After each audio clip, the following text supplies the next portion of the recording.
Hello, everybody, and welcome to the Max Frequency Podcast. I'm your host, Max Roberts, and joining me this time, I'm getting ready to be educated by none other than Professor RPG himself, Scott White. Hello, Scott. How are you?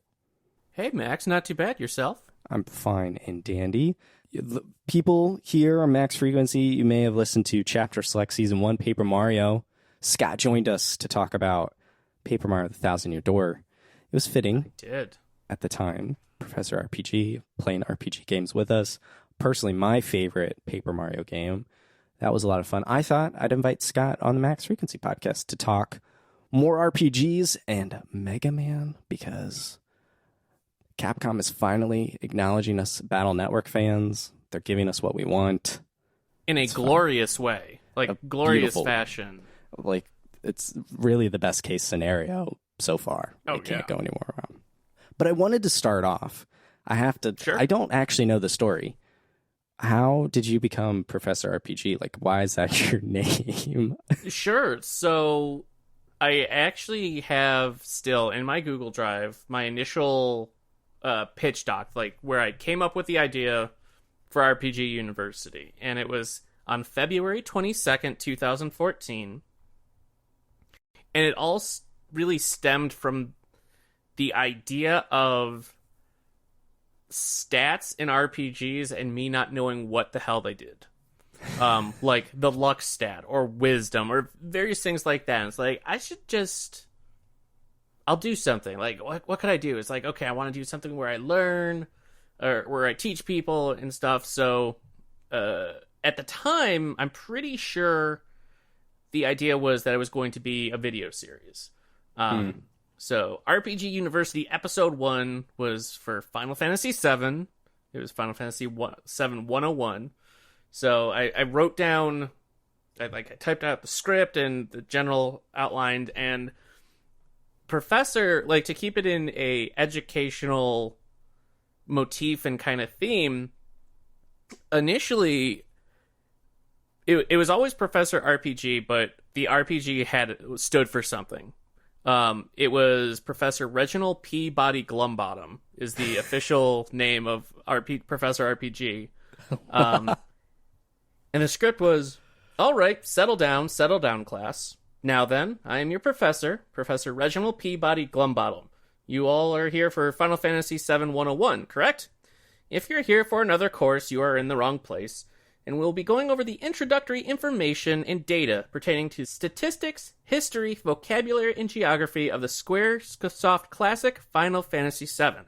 By the end of this course, you will know the complete statistics of each character, share... obviously, this hadn't been edited at the time. Of the characters, share... and what exactly they influence in simple to understand and relatable terms. You'll be able to recite the history of the game's production and then go into the important figures and names that will be important to know when playing the game. Your vocabulary will be expanded significantly as I give definitions to important terms that are used throughout the game that you should be aware of. And finally, in the discussion on geography, I shall pull up a world map and label all of the main cities and caves. So the idea was it was going to be broken up, and I would give you a breakdown of like the stats, like what they do, kind of character backgrounds, important terms, and kind of the world map. Sure. And that would eventually, like, that stewed in my mind, and kind of that idea of helping new players get into the game, give them the knowledge, so they're better prepared, that they could ideally have this open up, this document or a PDF that I would release with the video opened up while they play a game so they would have information. And that kind of got shelved. And then when I started writing for Irrational Passions, this kind of idea of providing beneficial introductory and information in not much spoiler detail turned into my Professor RPG Primer series of guides that I did for some of the games on the site. And really from there, that took off. Some of them did very well. And then later on, I wanted to it didn't have the RP. Those primers was just Professor RPG's, like Final Fantasy VII primer, and I had my little logo. Sure. And it wasn't until, it was then July 14th, 2019, that I put together my pitch for the podcast that would go on to become RPG University. So yeah, it was at this point, 6-year-old kind of idea that's just kind of evolved, but it was always about helping and providing information to new players without spoiling them too much in an easy to digestible guide. So yeah, February 22nd, 2014 is when I put the initial idea down on paper. So I love that you have a record of that. I'm a huge proponent of like keeping track of things and dates and ideas, and you can track a lot of ideas. Like chapter select, I think is. I have the date somewhere, but it's old. It's an old idea that just finally kind of came up. It was in the teens somewhere, and finally turned into a real thing. So I love that you have the record of that. I think it's cool to look back and see the growth of anything we make. I'm skimming your primer for Legend of Heroes: Trails of Cold Steel 3. Yep, those did really well. These are full blown, like they're guides. They're full blown. Right. This is awesome. It's one of those things that it took a lot of work to put them together, but they did really well for the site. And I think the most read article on Irrational Passions has been our Alliance Alive guide, which for the longest time, for a very long time, was actually towards the top of search results when you search Alliance Alive guides, which is not even the top page anymore. But it was at one point. That is so cool.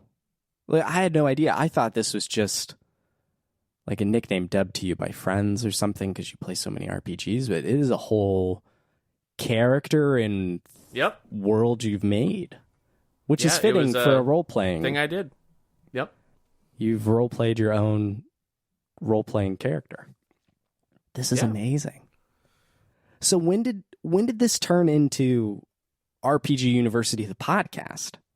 So my initial pitch was from July of 2019, and I want to say it was a month or so later that year that the first episode came out. I want to say. Summer of 2019 is when it started. So, first episode was with Alex, with Tales of Vesperia was the very first episode. So, yeah, because I remember you on the Paper Mario episode that we had discussed, you had brought up that you did Thousand Year Door episode you know what? I have it. It's literally show notes. Episode 29 with David Brevik. Yes, creator of Diablo. Turns out, big Paper Mario fan. Like you just seem to have a really wide range of different people I know, people I don't know, all the time talking about this genre that is all encompassing. I think is probably fair. Like I feel like RPGs are everywhere and RPG elements are in everything. Yeah, I feel like every genre has kind of adopted some aspects of the RPG genre, and I don't know if it's a good thing, because a lot of times I think they use it as a cushion to inflate perhaps game time for frivolous needs. Not every game needs RPG mechanics. Assassin's Creed, I think, is a perfect example. I really jumped off hard of that series when they started really upping the stat in RPG systems and mechanics. So with Origin is when I kind of started diving off hard. Like, I think they're good games. They just weren't what I wanted from an Assassin's Creed game. Yeah, I haven't touched that series since Black Flag, really. So yeah, it's not terribly surprising. I think of God of War 2018 and Ragnarok specifically. I think the gear system in there is so bloated, and it's all like grind your gear up, get your stats up. I'm like, Kratos, I think maybe basic stats would have been fine, but there's just, especially in Ragnarok. Have you played Ragnarok yet?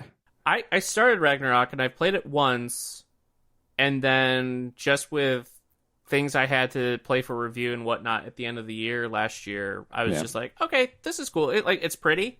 Oh yeah. But it's one of those things where, and I think I've said this on like a Game of the Year podcast or something. It might have been for RPG site.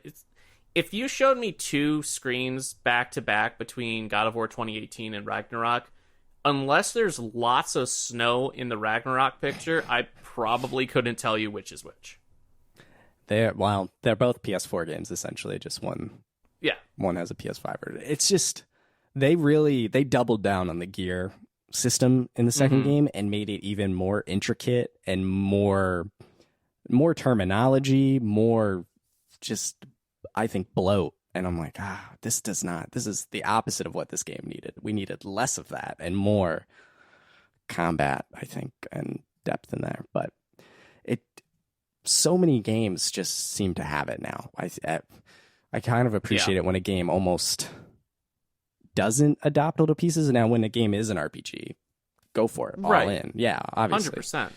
But when we can just be a little lighter on it, I think it can help other games stand out and lean more into their mechanics. Yeah, not every game do I dive into looking for like you said, intricate gear crafting or hunting down resources to craft materials or craft gear so my stats go up. I don't look for that in everything. I love RPGs, but sometimes I want just like my favorite game of all time is still Mega Man X for Super Nintendo. Absolutely love that game. It's my go-to when I don't know what to play. I play Mega Man X. But that doesn't mean, oh man, Mega Man X would be so much better if it had RPG mechanics. You know? I think there's a pleasant simplicity when you don't have to worry about a lot of that stuff. Yeah. It can really enhance it. It goes both ways, you know? Sometimes adding RPG mechanics does enhance a game. Makes it more engaging, more enriching. What's like... I'm trying to think. I probably would have to pull up my list of like games I played last year.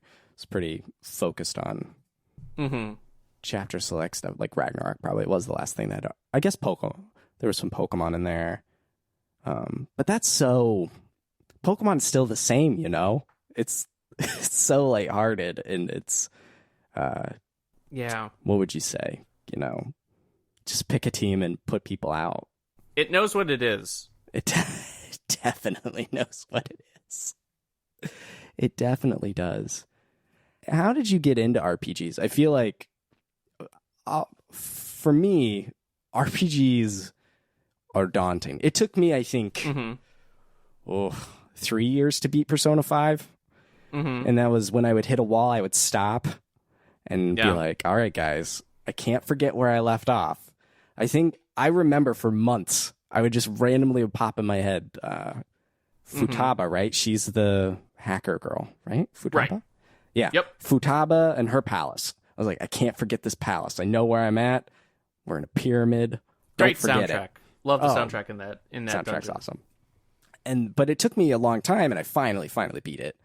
And now everyone's like, you gotta play Royal. I'm like, I don't know if I can do that again right now.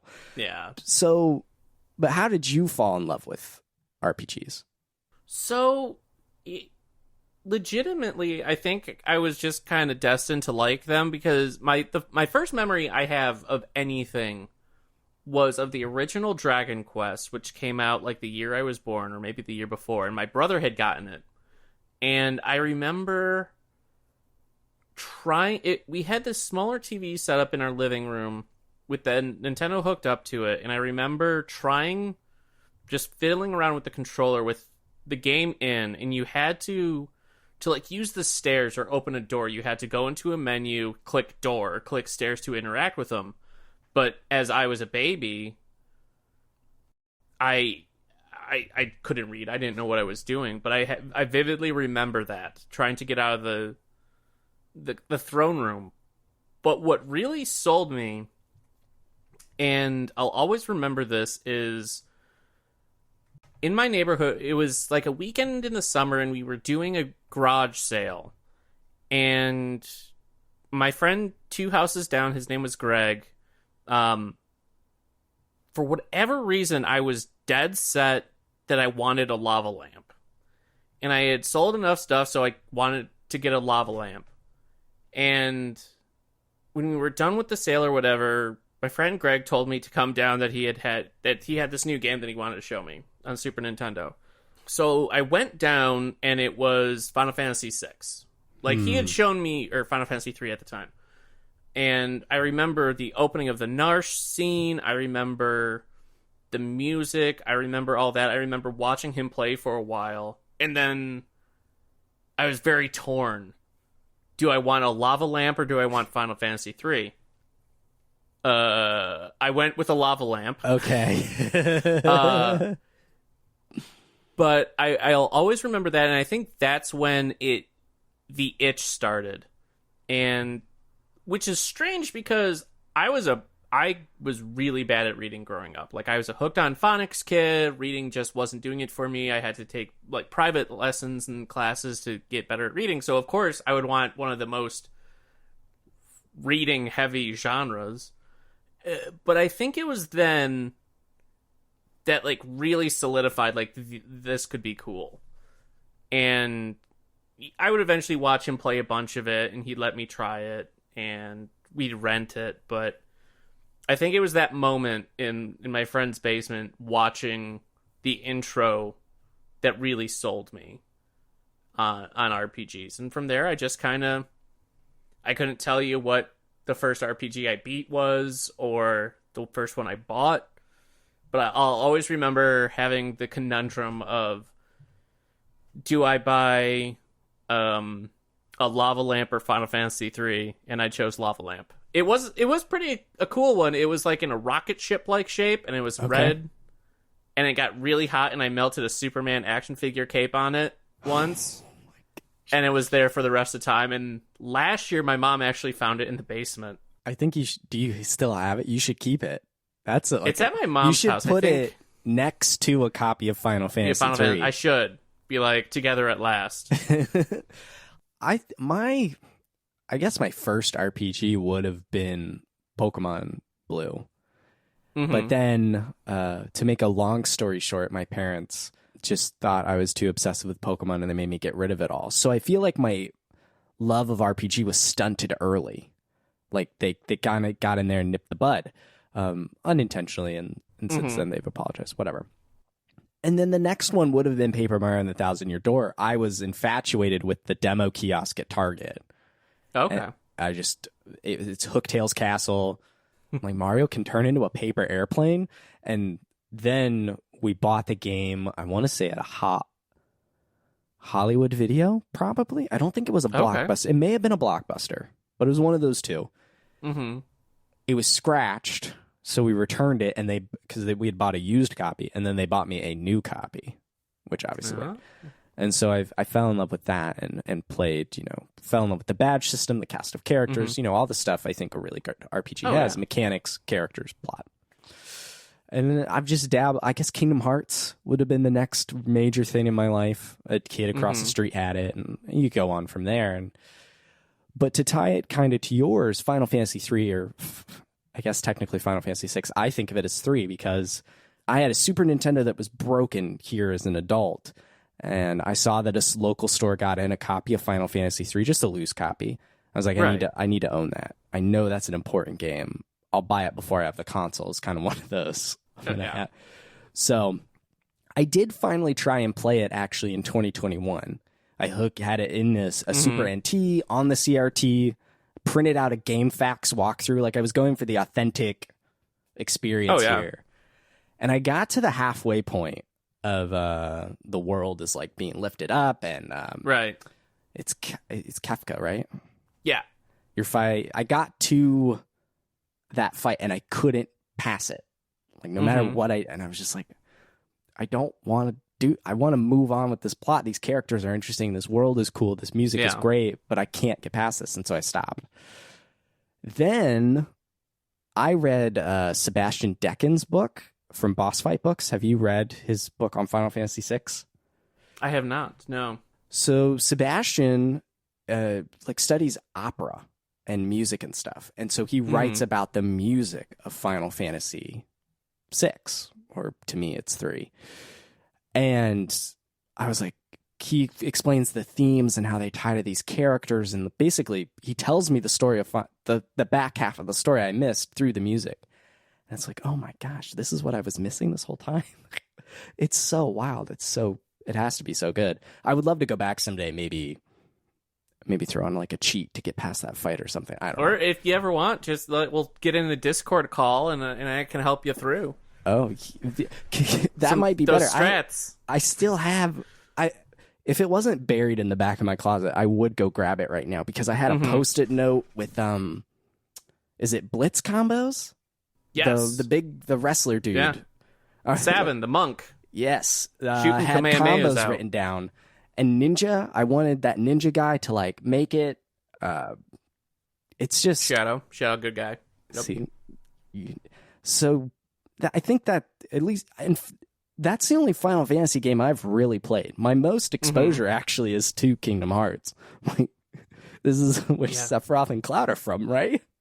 Yeah, exactly. I'm Still waiting for that third fight from Kingdom Hearts 3. Still one of the biggest letdowns was we didn't get that one last fight. One of I'd say many letdowns of Kingdom Hearts 3. Yeah, but that's 100%. That's perhaps another discussion for another time. I don't want to get too cracked. I would need some to bust out the harder drinks than Mountain Dew for that conversation. Oh yeah, maybe you and I are kindred spirits here. Man, what a game! Oh man, oh geez. But RPGs have been, when the game is right and it hooks me. I'm in it for the long haul. But then there are just some games that I don't know, like these are they? Is that how you say it? Trails of Cold Steel. I always want to say Trials, but it's Trails. Yes. Trails in the Sky, Trail from Zero to Azure, and then of Cold Steel. Yeah. Everyone talks about these. They're supposed to be top tier, phenomenal. Story stuff pretty good is what I understand. Yes. But it sounds so daunting. Like, I think that's my problem. 100%. The daunt. It has a big ba-Daunt to daunt. It's... The Trails game has perhaps the best interconnected, woven story arcs and storyline of any RPG I've ever played. Spanning across multiple games. Wonderful characters, grossly underappreciated. But yeah, it's one of those series that you have to go in expecting it's going to be a long haul. And that makes it hard to, like you said, it's a daunting ask, especially when it's so interconnected, especially each arc. And Cam Hawkins is my greatest disciple. I'm the one that got him into Trails, and he's one of the people I see talk about it all the time now. He has taken it and ran with it, so it's always good with his extended, far greater reach than I have spread the word. But yeah, it's one of those series that it's a classic turn-based RPG, and it's daunting, but the more you put into it, the more you get out of it. And they have their issues, but any RPG does, any game does. I think any. But I can piece of art or understand the daunting ask, or gazing upon this monolith that is the Legend of Heroes franchise. So I feel like that with most major RPG franchises. Yeah. Look at Final Fantasy. God, how many games are in that? Not that they're all connected. I think really the only ones that are connected would be the ones with sequels, like 10-2 and 13, and it's 3 parts.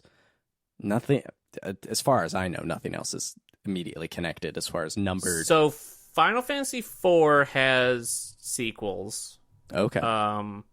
Those started out as like WiiWare, and it's like Final Fantasy for the After Years, which is like a post sequel that takes place a bunch of years later.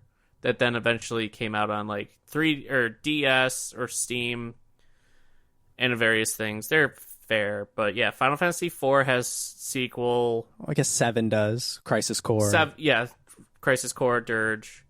10 does. The most quote unquote I would say direct games with sequels would be 10 and 13. So yeah, like 12 too, but it's like goes on to a DS game, which is totally different. It's more of like a tower defense. It's weird.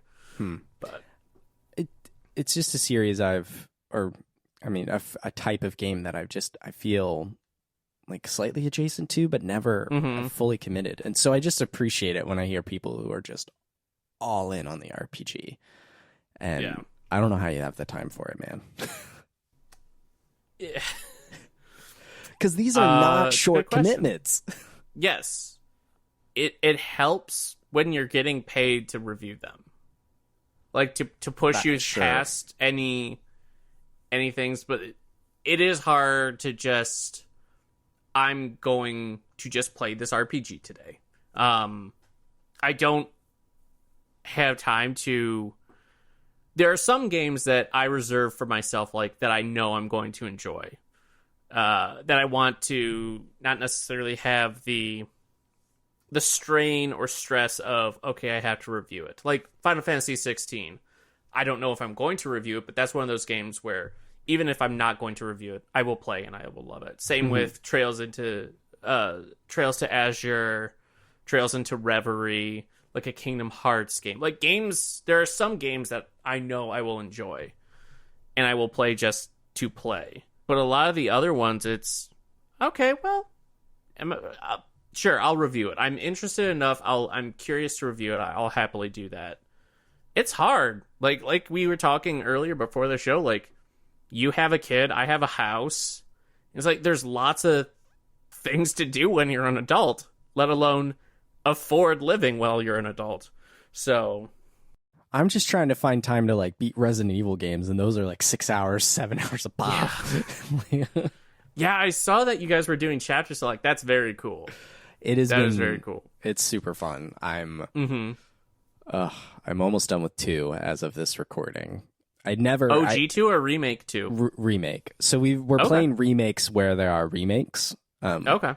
Which has led to some interesting, not chronology, just the flow of the show, because we have, like the original Riri, which is what I call it, Riri. I think people call it that. Oh, so cute. Yeah, Riri. And then but then we jump to 7, and then we'll play Resident Evil 2 Remake and 3 Remake. The only one we're playing both versions of is 4, because 4 Remake isn't out yet, and we're actually we've timed our Resident Evil 4 episode to be out right before the remake, because, it should be good for traffic. Get those clicks. Yeah, you gotta get the clicks. And I think it'll be an interesting discussion, because that is, without a doubt, the most beloved of the series. I would think. But I played that twice already, and I'll play it a third time here, because I played it both in VR and I was going to say, are you going to play through the VR one? Which, holy crap, what a good VR game that is. Oh my god. Have you played it on Quest? Yeah, I have a Quest 2. Okay. Oh my gosh. That is 10 times better than the normal so version. Good. It is stupid how good it is, and how much work that went into to make that game what it is. Oh my gosh. When I learned later that it's made, I want to say it's Armature, but most of that dev team is from Metroid Prime. I'm like, of course, this all makes sense now. That's why there's not a Metroid Prime 4 yet. Of course. Resident Evil 4 in VR, I played it first, so I streamed that game, so that helped me like play through it. Yeah. So I streamed it in VR, and I played. Ironically, I was like right outside the final boss before I stopped to play the normal one to record the show, and had I think, if I remember the time correctly, I got there like right before Eloise was born, And then I was like, I can't play VR right now. Actually, that stream I tried to, the final stream, it was me racing to beat the game before they woke up. No, I'm curious. Have you tried the fan mod that makes Resident Evil 2 Remake a VR game? No, I do not have a PC that could do that. Okay. But that sounds... So here, to, I guess, like a slight Resident Evil tangent that won't necessarily be in chapter select all the way. What got me into Resident Evil to try it in the first place was 7 for PSVR. Okay. Yeah. So that was my first exposure, and then I played 7. I picked up 8, really enjoyed 8, and then I went back and beat half of 2, and I platinumed 3. And I was like, that was it. Now we're doing the show, and I'm playing through everything. And then I played Resident Evil 4 in VR. Now Resident Evil Village is coming to VR here in just 6 weeks from this recording. And we're going to replay that game for the show, obviously. And I'm like, I want to play it both in VR. Resident Evil 8 is coming to VR? And PSVR 2. Nice. Yeah. So we get to see like 12-foot tall scary vampire lady in VR. That's right. Yes. That's right. So I want to play it both in VR and in third person. I'm like, well, I'd rather play it in VR.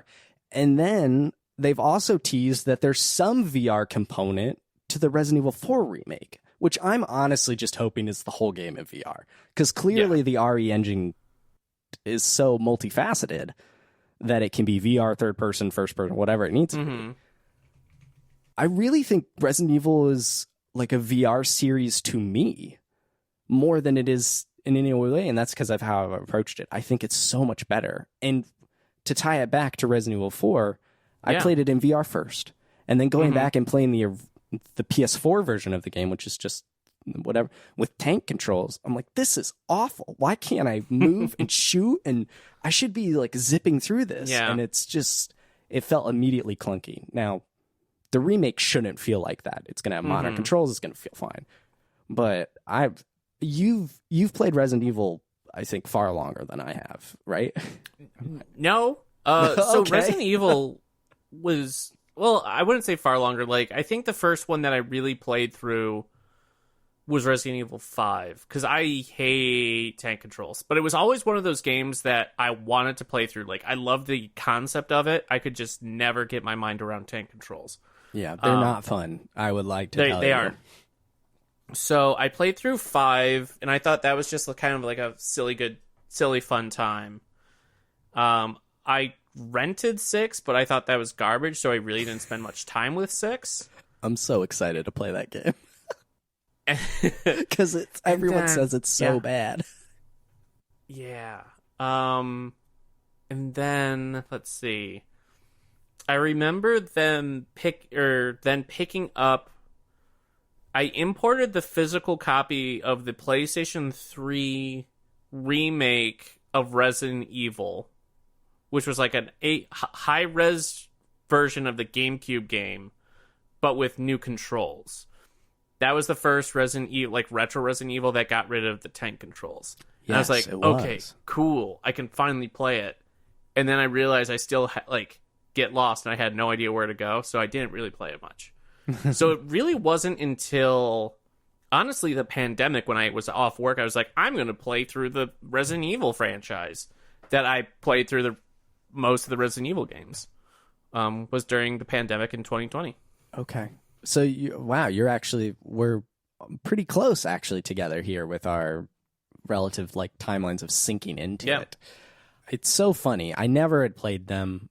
It never really, I don't know. I just never was drawn into it. And then now I'm just having the best time. It's so much. Yeah. I guess the only game I've played so far with tank controls is Resident Evil 4, because 1 and 0 remake changed that, and then I'm obviously playing 2 and 3 remake, which are modern, fine controls, and 5 and 6 don't have tank. Yeah, so really it's only 4. What I always found strange was I didn't have as much of an issue with the tank controls with Onimusha on PS2. Like, I was like, okay, whatever. But for whatever reason, the Resident Evil games, I don't know if because it was slower or what, but I want to play the old versions of Resident Evil 1, 2, and 3. That's my goal, original... to at least try and get through one of them this year. That's an admirable goal. But yeah, so we'll see. Yeah, So I've dabbled a little bit just as like preliminary research and stuff, and it's interesting. Yeah, especially I know the playing with the D-pad. The first one was rough. Yeah, so it's all fascinating, but VR is, I think, the best, and I really hope Resident Evil 4 Remake is just the whole game in VR. I really hope that's what it is. There's not some contractual reason it can't be. So we'll see how that shakes out. But another series that I think, well, I know we both love. Yes. I feel like you're the only person I know who actually talks about this series is Mega Man Battle Network. Yeah, there's a small group. There's some of us out there. I know Ray Apollo also is a big Mega Man Battle Network fan. Okay. And Ash Paulson also is a big Battle Network fan. Well, I'm glad that there are 4 of us. There's 4. At least. Yes. And then the online competitive community. So we have some numbers. So before we talk about this and how Capcom is just treating us so well this year, not only with Resident Evil, but also this Battle Network, I have to be honest with you. I have only played Mega Man Battle Network 3. Well, you have a lot of Battle Network games to look forward to. I do. And so I want to explain this to a certain degree. Mega Man Battle Network 3 is a game I saw at a Costco. I saw the box for Mega Man Battle Network 3 white. And I was like, Mom, I want this. I had never played a Mega Man game before. Like I was aware of Mega Man, I guess. Cartoons. I know that I don't know if this came afterward from getting Battle Network the game, but I had like the pet toy and the chips. So like I was aware clearly of Mega Man. I was like, I want this. And I got it. And I became obsessed with this game. Going through, collecting all these chips, 100%. I don't think I actually 100%ed it, but playing this game. And I remember distinctly in my mind, we were in the minivan heading to a local park in the winter to go sledding.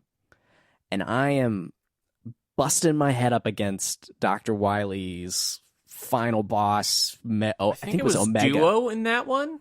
I think what was the final boss was Duo. Duo Battle Network. I remember the look of it. It was like a big glob with a gold glowy orb in the heart.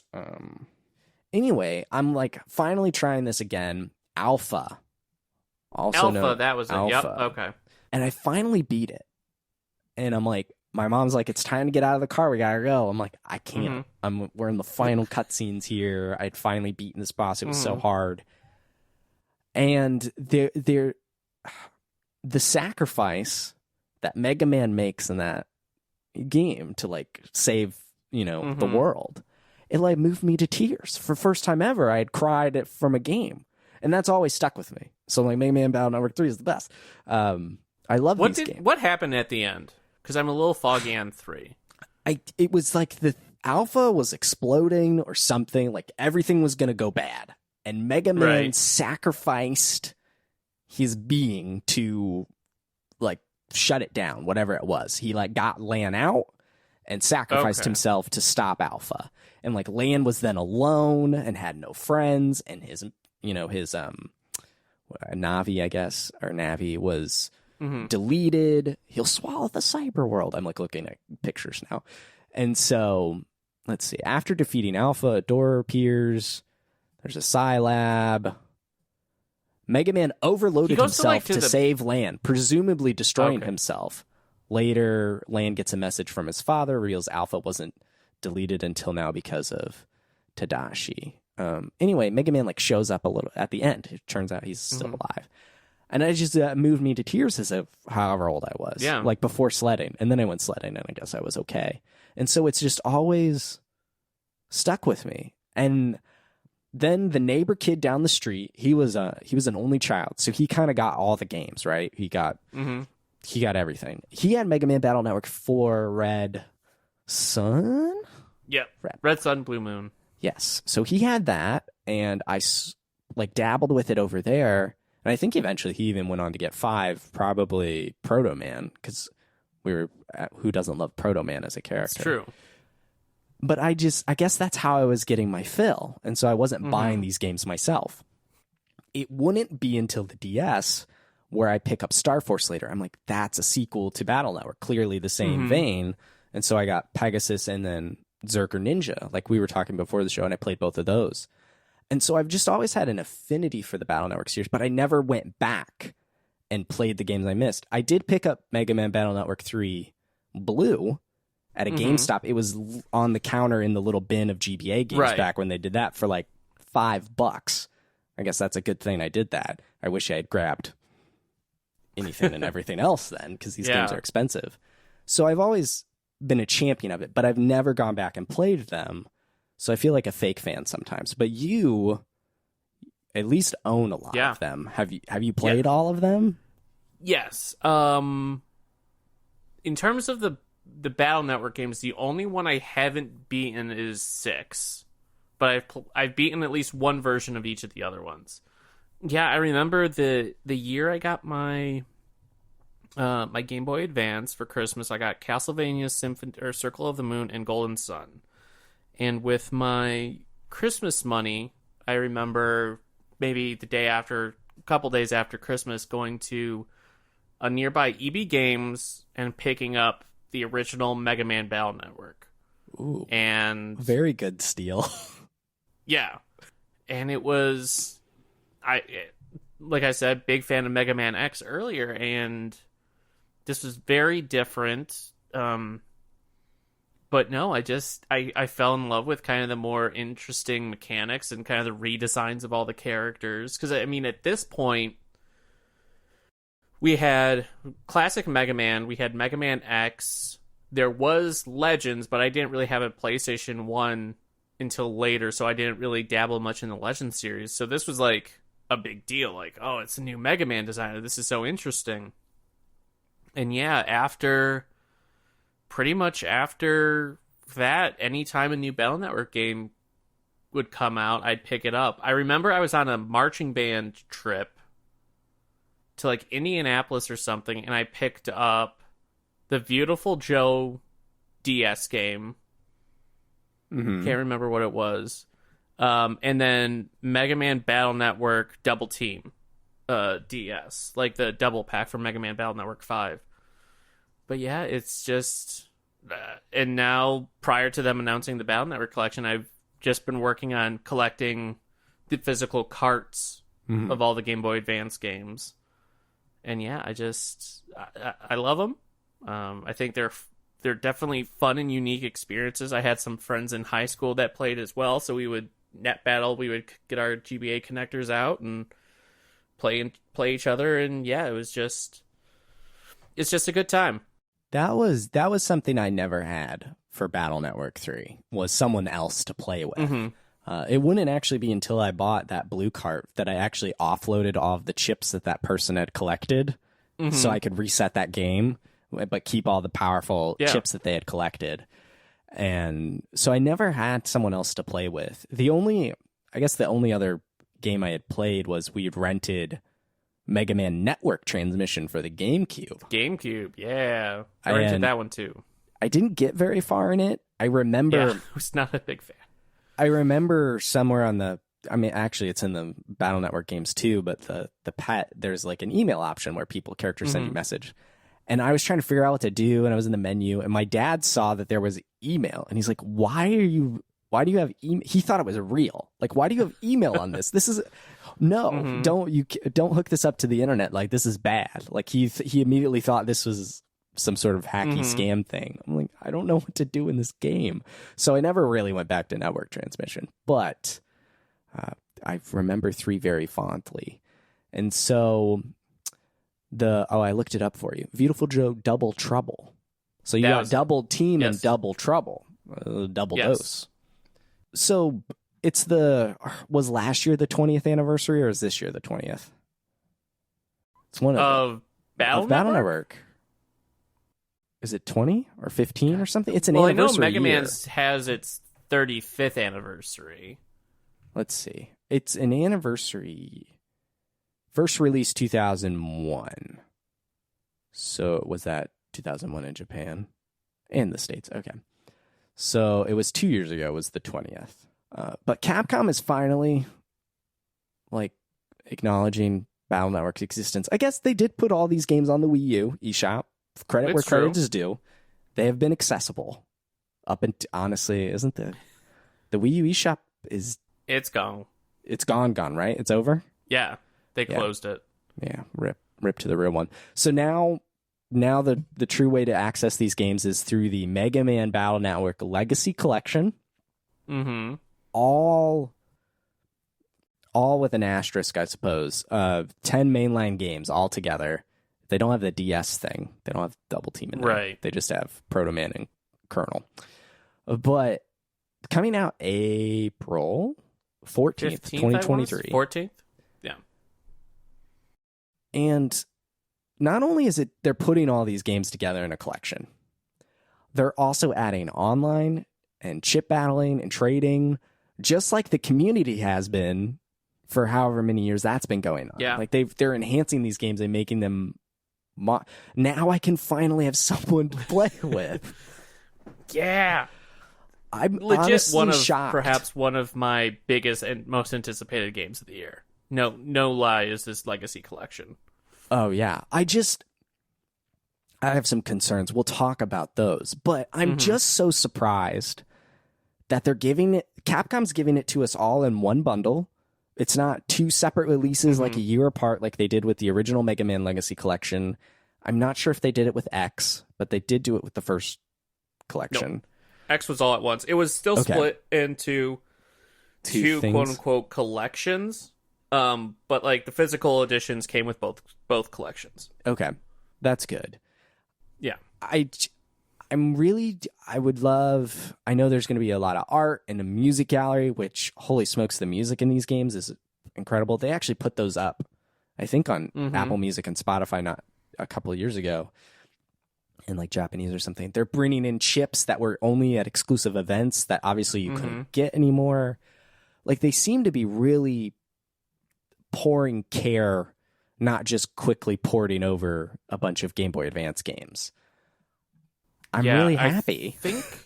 I think I remember reading or seeing in one of the earlier trailers is that like this is from the code up port. So it's not like just the ROMs of the GBA games. Okay. It's actually the code that they're bringing up into the modern fascinating into the collection. So they can do the online stuff. It's the Japanese versions of the code. Okay. So yeah, lots of people are hoping that it'll fix some of the more grotesque localization faux pas. Just some things were very poorly localized in some of the earlier games. But yeah, it looks super impressive. We get the voice actor from the old Battle Network cartoon back to voice Mega Man, and that's incredible. It's so much care put into it that it seems to be. Yeah. Now, I want to get it on Switch because my brain says this is a Nintendo game, but I feel like it might look better and there's trophies on PlayStation. So I'm like, dude, you just buy both of them? I don't know. That's what I'm doing. That's what I did for all the Mega Man collections so far. The Zero Collection, X, Original. I want the trophies for PlayStation and I want the portability factor of the Switch. They win. They get you both times. It's my big boy money, I guess. Right. I can buy Mega Man twice, and if it supporting this tells Capcom I want more Battle Network or something like Battle Network or even a Star Force collection, I will happily buy one for PC and one for Xbox as well, just to boost keep sales, to help the message go through. Yeah, it's really great to see. My concern, I don't know if you share this concern. So you telling me it's the code they're burning up actually alleviates this slightly. Yeah. I'm really worried about the emulation and representation of the pixel art and that stuff. I know there's a filter that you can turn on and off. I Yeah. personally would turn it off, but I'm still worried about just that representation of it, and turning borders and things and stuff like that off, because these games are beautiful when they're all chunky and blocky, and I don't want even slight smoothing and stuff on it. So I'm just I'm a little worried about the emulation side of things. Do you share my concerns? I don't. I think the blocky aspect, those beautiful, beautiful sharp pixels, I think will be there. The only thing I think you won't get necessarily is the blocky pixel font. I think that will be kind of original, and everything we've seen, it's kind of a new font and stuff. Is this a Final Fantasy collection situation where we're going to get bad font? I don't know if I say it's bad font. Like, it stands out, but I don't know if I necessarily classify it as bad, I guess. I don't know, but... I'm looking at the trailer on the chips, but I need to see, like, the gameplay. Like, can I get... This is showing me all multiplayer. I want... Yeah, I think it's the text boxes, like, when people are talking. Yeah, I don't like it when companies go back and change the fonts of the games, because it looked good. It was so stylized, and it just looks better, I don't know. Hopefully that can be fixed. It's one of those things where for everything else we're getting from it, if the font stands out as not being the best looking, I'll begrudgingly just swallow it and like swallow my pride and be like, okay, whatever. I mean, you're giving me online battles and trading, so I guess you can have this. You can have the font. You can have the bad font, because like they're redrawing the artwork from the chips for when you trade. Like, it's hand drawn, really good looking. Oh, really? Art for those. Oh, I'm seeing some of the font now. The art looks really nice. Yeah. I wonder if that is upscaled art from the physical chip toys, because those probably didn't have pixel art. They probably had. Could have been. Could have been. Interesting. Well, we'll see how that goes. If anything, they can't take away the physical cards, the ROMs and misters and analog pockets and things like that can give me every chunky pixel I ever want. But I'm just going to be curious to see what the trophies are going to be like. Because, like, these are RPGs. Are they going to have trophies for each individual game? Or is it going to be super simple, like beat this game, beat that game, right? Like super simplified. Collect all the chips or things like that. Win that's this what many I'm battles online. See. Yeah, that's going to be fascinating. Which one's your favorite out of? Obviously, mine would be 3 white. I can't. Honestly, I would. It's been so long since I've really played through all the games. I really like 5. Because you could control other characters besides Mega Man. Okay. You could like go on like special missions with other characters, other Navis, and use those. And I thought that was really cool. But at the same time, I don't know if I found that to be just really cool because I just played 4 other Mega Man Battle Network games that were very similar in many respects, and I can finally use someone not Mega Man. I don't know. I would have found that cool as a kid, so you're not alone. I'm hoping we do eventually get a Star Force collection as well. That would be the logical next step, right? There's no other collection of Mega Man games to do. It would be the Star Force trilogy of games.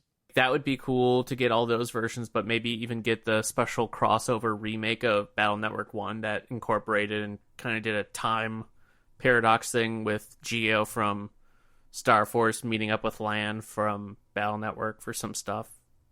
Wait, that what? We never got. Yeah, it was Mega Man Battle Network Operation Shooting Star. It was a remake, kind of a remastered version of the first Battle Network game on the DS that had some quality of life features and stuff added to it, but then an additional brand new some brand new story content and ships where Geo crosses over and you play or interact with Star Force Mega Man in the Battle Network games. And we never got it over here in the West officially, but a couple years ago now, I want to say, fan translation came out for it. Oh, I'm going to be downloading that for sure. I mean, I'm going to look into that. Just look at it. Holy smokes, how did I never know about this? That is so cool. I love the box art. Because you aren't Professor RPG. I'm not. I'm here. I'm getting taught. I'm going to school right now. It is... Oh, I'm so excited. I have not jokingly, but joked with Logan that we need to do this season of Chapter Select, which I know would be very long because they are RPGs. But again, I don't know how long these games take as an adult, because as a kid it felt like it took forever. But maybe they're not as long as I recall. That would be a how long to beat question. And it's just getting lost, especially in the earlier games, is the maps are so intensely convoluted. They really kind of honed their craft, because this was an annualized franchise. Mm-hmm. They're about 20 hours a pop. It's just crazy to think about that in hindsight, that companies were cranking out annualized games. I just really learned and realized the same thing was happening with Castlevania at the time too, with Game Boy games coming out every year and then the DS games coming out right after that. Like, these companies were cranking out pretty top tier games very rapidly, which is just unfathomable these days, where a game will take 3 to 5 years to even make. Yeah. More games like this, please. I think this would be really fun. Pretty much. Everyone go buy Mega Man Battle Network Legacy Collection, please. Yep. Do it. Please, for us, for me. For the Professor. 4 of us that love this series, go and buy a copy. You'll be glad you did. You seriously will be. At least play Battle Network 3. At least play that one. At least that one. I'm sure the rest of them are good. I've seen a couple of copies, loose ones in the wild, and they're expensive. So it's also really nice to have an accessible and affordable version of all of the games. Like, thank you. This is great news. It's almost like video game preservation's a good thing, right? Occasionally, sometimes. Occasionally. Sometimes. I can't see when it's really not a good thing. Especially when it's done well. And speaking of preservation in old video games, you and I also kindred spirits in collecting old stuff. It's true. We like the retro stuff. Oh my gosh. I could talk about this all the time. I just snagged a copy of Ace Attorney Investigations with some Christmas money. Ooh, nice. Finally completing my DS collection of Ace Attorney games. Ooh, pretty. Oh my gosh. You know, one of the things that you and I know we have in common, at least physically speaking, we both have and review GB operators. Your review actually informed me that they're sending out press units of these. So I reached out and they sent me one and I was able to review it. And what do you feel about the scene in the market right now for retro gaming and collecting and all that sort of stuff? It's been interesting over the COVID years. I think during lockdown and everything, for whatever reason, the concept and notion of collecting old video games became hip. Mm-hmm. So then everyone seemed like they just wanted to throw money and get into it, and just paid stupid money, like millions of dollars for like a graded Super Mario Brothers. It's like, that's stupid. Mm-hmm.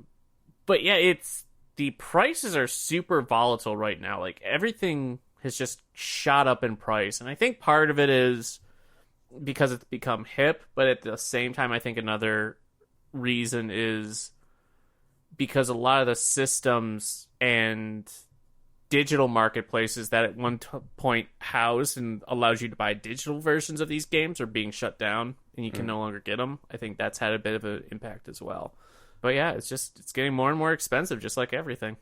All right, it's a little nutty out there. I sometimes I just look at things. I'm like, I can't afford my own hobby at this point. Just you see some games. It's like how does it cost this much? Mm-hmm. And then that turns me to emulation or copies of games on real hardware. So I'm just not emulating it, but just an affordable means to play things. It gets so hard. But then there's this big part of me that's like, I want the real thing. Like Ace Attorney Investigations, that's available on iOS. I could easily put this on, a modded 3DS. Just load the ROM and just play it on real hardware. Mm-hmm. Same game, but it feels different when it's the real thing. And do you share that same sort of feeling? Yeah, and I think that's part of why I want, like I was mentioning, wanting to collect all the Battle Network games. It does feel good to play them and feel the actual, like, mentally know that they're the actual physical cart or disc or what have you. I am super, super pro emulation for out of print content. Mm. I'm not big into the let's emulate Switch games on a Steam Deck. I get the draw, but at the same time, it's like not quite my thing. If you do it, have fun. But like games from the 3DS or Vita era or PSP, Super Nintendo, all these where at the end of the day, people just want to play games.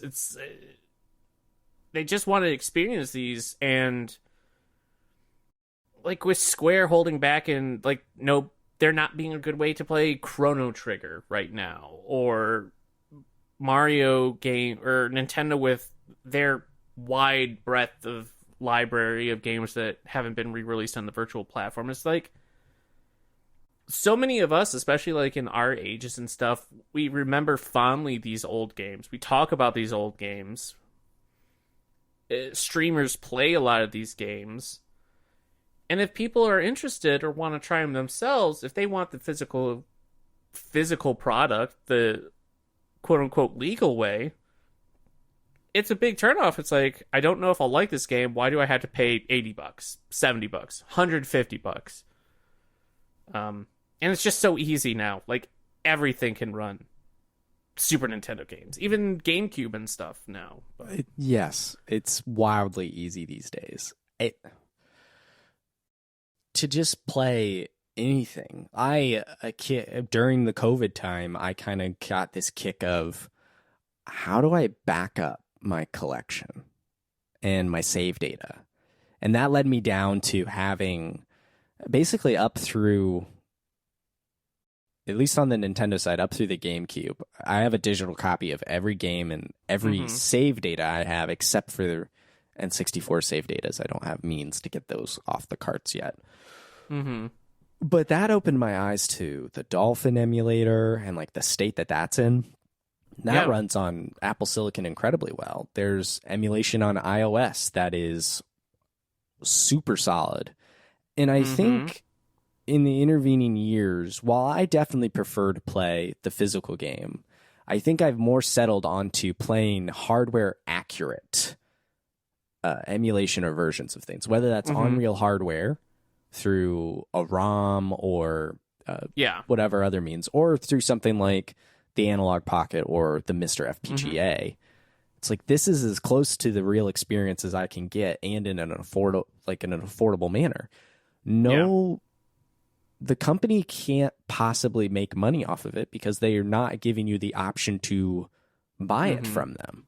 Mega Man here, I will happily buy the Mega Man Battle Network Legacy Collection. 100%. No problems with that. But let's say the collection wasn't real. The Wii U eShop just shut down. These games would have been no longer accessible to the Yeah. market. And so what does someone want to do when they see, or they just want to explore Mega Man games and they're like, what is this chip battle trade? What is this? Well, you're out of luck. It's so hard and difficult. And I've stepped away from necessarily like I gotta own it all. Maybe that's a bit forced by the fact there's a kid in the house. It's so expensive. Everything's expensive. And yeah, you have a kid, you want to get a house. It's like, well, I can just play these. I can play the games this way. And so I've leaned more into just using real hardware or hardware accurate emulation. And then I've put more money into like upscalers and playing them on modern displays because my tube TV's days are theoretically numbered unless I can get someone to tune it up a bit. So that's one thing I've been really curious to see if there will be a rise in the next 5 to 10 years of like a small business or even a Kickstarter that aims to release tube TVs, like CRTs, like an brand actual new CRTs. tube? Yeah, like a CRT TV, kickstart it, geared towards retro video games or things like that to give you the retro experience, but it's a brand new CRT. I'm going to be very curious to see if that ever kind of happens. So this isn't a chassis thing. I know that there is an open source CRT project. Oh gosh, this is a podcast now. No, don't pull this up, please. Dang it. I'll try and find it for the show notes. But I do remember seeing someone taking it to a show. Ooh, maybe this is it. Open source CRT monitor. Yes, this is it. I will send this to you. I'll put this in the show notes. So there are people out here trying to make them because it's so hard to buy tubes and stuff now. It's just not possible. Another project, dang it, now I forget the name of this one too, that just had a Kickstarter wrap up was a monitor, not a tube TV, but just a monitor designed for retro gaming, the correct refresh rate and all this stuff for things like the Mister to be adaptable to, just kind of that perfect old PC game, old console game type monitor with a really nice case. And I'll try and find that for the show notes as well. So there is a community of people who are trying to find accurate recreations or representations of those displays. And I have to say, as someone with the RetroTink 5X Pro and a Mister, the stuff that the community is doing with shadow masks it's phenomenal. It really genuinely looks like those displays and those scanline grids. You combine that with HDR to boost the colors up to get through that black grid. It really does capture it. It's that part of my brain though, again, that goes, this TV is like thinner than a piece of paper. It's not 20 inches deep with a big old to come to life. It doesn't take 8 people to put it in your living room. Right. Exactly. I remember. And there's just something warm about a CRT, just that warm buzz. And if you put your arm next to it, your hair stands up. That's like the static electricity smell. It's just, there's a warmth to it. And I think it is. Will Eloise know about it? I guess as long as my CRT works, she'll at least be aware of it. Yeah. But, kids today don't even know. Like it feels a little sad to me, but passwords. Yes. I was streaming Castlevania not long ago and I was like, here's your password for this level. I'm like, I booted up Treasure Planet on the Game Boy the other night. It's like, enter your password. I'm like, yes, level passwords. What a novel concept. Bring them back. I think the biggest thing I miss from older generations, though, has to be instruction books. There was always just something so special about going to a video, like a game store or something, picking out a new game. Like you said, it could have been just because it has a cool box art. And then just like on the ride home, opening the box and just like flipping through instruction books. Like as you get home, like, oh, what's this going to do? Oh, this is cool. I didn't know about this. Like, I missed good instruction books. Yes. So much. I remember one Christmas, my cousin got an Xbox and Halo 2 for Christmas. Mm-hmm. And he left his Halo 2 instruction booklet, and I took it home with me. And I pored over that book just all the time. I was the human weapons, the Covenant weapons, the world, the lore, how the game worked. It's just, you could pour yourself into it. The Legend of Zelda Phantom Hourglass. I was living on St. John at the time, and so the big shopping center was on the next island, St. Thomas, and that's where we bought it. And on the ferry ride back to St. John, I was reading the Phantom Hourglass manual, just like pouring into this world. There's something, it is a lost art. And I'm actually really excited to someday theoretically play Tunic, because I hear that is an element of that game. I'm hoping for a physical version of Tunic, but I haven't seen anything beyond that, and just kind of what I've heard. It's just, I miss those books. And yeah, 1 second, let me check something. Sorry, listener, I'll make this quick. You're good. Bummer. I have this small red lot, like bank kind of thing that's just full of all my Game Boy and Game Boy Advanced instruction booklets. Okay. And you couldn't find it? I couldn't find it. It's somewhere in my room or in a box still. But I have an old CD binder filled with my DS instruction manuals. So they were all like in super nice condition. It's truly a lost art. I think some people are bringing that style of work back. I think of Philip Summers with his hand-drawn gaming stuff. And a lot of small publishing, like physical media companies, like is it Super Rare Games or Fan Game or Fan Gamer and Limited Run. They'll do booklets with their games and stuff. So that always is nice to see, at least in some manner. But it's just dead for the big companies. I think even their digital manuals are essentially dead too. Like they did a brief transition. And now that's all gone entirely. Well, and I look at just the plastic they use for a Switch game. There's so much. There's no reason for it to be so empty. Just like make a small box or something. I don't know why they take up so much space when there's nothing in there. Even PlayStation games, Xbox games, you have nothing in there. Why do you need... Okay, so the disc I can kind of understand because you need enough space to actually put the disc, but... The little like cartridge Switch games, doesn't make sense. Yeah, it makes absolutely zero sense. It's wild. But, we have this stuff now. We go back and we collect it, and that's part of the thrill of the hunt, honestly, is finding that complete in-box copy. And that real... Ace Attorney Investigations again. I was flipping through that manual, you better believe it. Yeah. I was so happy it was in there. It's just, it takes me back to a simpler time where games were more than just the game. There was a world of stuff surrounding them, and you could learn about the game before you played it, and the lore and the people and the items, and it could tease you, tantalize you, like you're going to be able to do this and do that. And it's truly a lost art, I think, and I wish it could come back. Have you downloaded the collection of every single SNES manual that guy put together? No, but I did almost do the PS2 one. Yes. That one also. That's so good. Just these scans of lost arts and stuff. I do remember that Capcom still hosts the Resident Evil 4 manual, like officially, for the GameCube. High scan PDF. I'm like, good job, Capcom.